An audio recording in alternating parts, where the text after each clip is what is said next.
73 ఏళ్ల వయసు, 45 ఏళ్ల సుదీర్ఘ రాజకీయ జీవితం, 14 సంవత్సరాల పాటు ముఖ్యమంత్రి హోదా, మరో 15 సంవత్సరాలు ప్రతిపక్ష నాయకుడిగా రాష్ట్ర దేశ రాజకీయాలలో తనదైన చతురతతో రాజకీయాలు నడిపిన చంద్రబాబు నాయుడు వచ్చే ఎన్నికలలో తన గెలుపు కోసం రాజకీయ వ్యూహకర్తగా తన రాజకీయ జీవితమంతా వయసు లేని ప్రశాంత్ కిషోర్ ని ఆహ్వానించడం చాలా వింతగా ఉంది. ఈ హఠాత్ పరిణామం అటు అధికార వైఎస్ఆర్సీపీ పార్టీలోనూ ఇటు తెలుగుదేశం పార్టీలోనూ తీవ్ర సంచలనంగా మారింది. దేశ రాజకీయ వర్గాలలో పీకేగా పిలిపించుకునే ప్రశాంత్ కిషోర్ ఇంతలా సంచలన వ్యక్తిగా గుర్తింపు తెచ్చుకోవడానికి కారణాలు ఏమిటో చూద్దాం. మిత్రులందరికీ ఒక చిన్న విన్నపం, ఈ వీడియోని చివరి వరకు చూడండి. నచ్చితే ఒక చిన్న లైక్ ఇచ్చి సబ్స్క్రైబ్ చేయడం మర్చిపోవద్దు. తెలుగులో ఒక సామెత ఉంది, అదేమిటంటే పట్టిందల్లా బంగారం. ఈ సామెత ఈ పీకేని చూస్తుంటే నిజం అనిపిస్తుంది. ఇప్పుడు పీకే వయసు 47 సంవత్సరాలు, కానీ 35 ఏళ్ల వయసులోనే అంటే 2011లోనే అప్పటి గుజరాత్ ముఖ్యమంత్రి నరేంద్ర మోడీ గారిని మూడోసారి ముఖ్యమంత్రిగా గెలిపించడంలో పీకే మొట్టమొదటిగా రాజకీయ వ్యూహకర్తగా విలువలోకి వచ్చాడు. 2014లో కేంద్రంలో బీజేపీ ప్రభుత్వం అధికారంలోకి రావడానికి, నరేంద్ర మోడీ ప్రధానమంత్రి అవడానికి పీకే రాజకీయ వ్యూహాలే ప్రధాన భూమిక పోషించాయి. ఉత్తరప్రదేశ్ లో బీజేపీ అధికారంలోకి రావడానికి, బీహార్ లో నితీష్ కుమార్ సీఎం గా 3 పర్యాయాలు అవ్వడానికి, పశ్చిమ బెంగాల్ లో మమతా బెనర్జీ రెండోసారి గెలవడానికి, ఢిల్లీలో కేజ్రీవాల్ గెలవడానికి, పంజాబ్ లో అమరేంద్ర సింగ్ ని గెలిపించడానికి, తమిళనాడులో డిఎంకే పార్టీని గెలిపించి స్టాలిన్ ని అధికారంలోకి తీసుకురావడానికి పీకే రాజకీయ వ్యూహాలే ప్రధాన కారణాలు. ఇక మన రాష్ట్రం విషయానికి వస్తే 2019 ఎన్నికలలో ఎందుకు అంత దారుణంగా ఓడిపోయామో అని టీడీపీ నాయకుడైన చంద్రబాబు నాయుడుతో సహా ఆ పార్టీ నాయకులు, కార్యకర్తలకు ఇప్పటికీ అర్థం కాని విషయం. అలాగే అధికార వైఎస్ఆర్సీపీ పార్టీకి ఊపిరి ఆడనంత మెజారిటీ అధికారం ఎలా సాధ్యమైందో ఇప్పటికీ అర్థం కాకపోవడానికి కారణం ఒక్కడే, వాడే పీకే.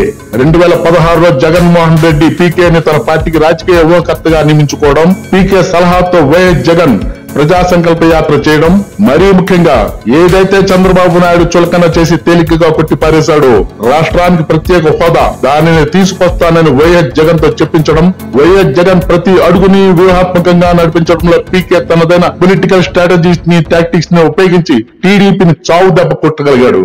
ఇంతకీ ఎవడి పీకే?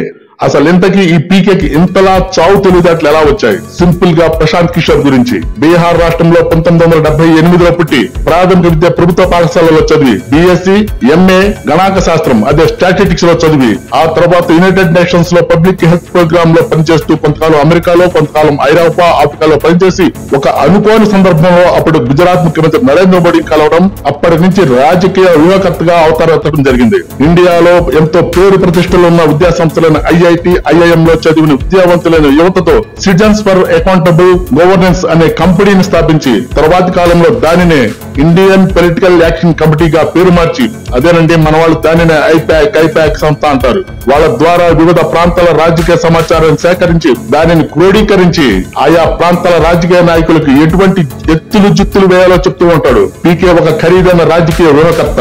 ఇతను రాజకీయ వ్యూహాలలో మొదటిది ఓటర్లకు డబ్బుని విపరీతంగా పంచడం. ఇతను ఒప్పందం కుదుర్చుకున్న రాజకీయ పార్టీ మీద జనాలకు ఒక్కసారిగా సానుభూతి పెళ్లిబికి వచ్చే సంఘటనను కల్పించడం, కులాల మధ్యన వైషమ్యాలు కల్పించి మానసికంగా వాళ్ళకు తమకు అనుకూలమైన పార్టీ వైపు మళ్లించడం, అవసరం ఉన్నా అవసరం లేకపోయినా నాయకుల్ని ప్రజలకు ఏమాత్రం ఉపయోగం లేని పాదయాత్రలు చేయమనడం ప్రధానమైనవి.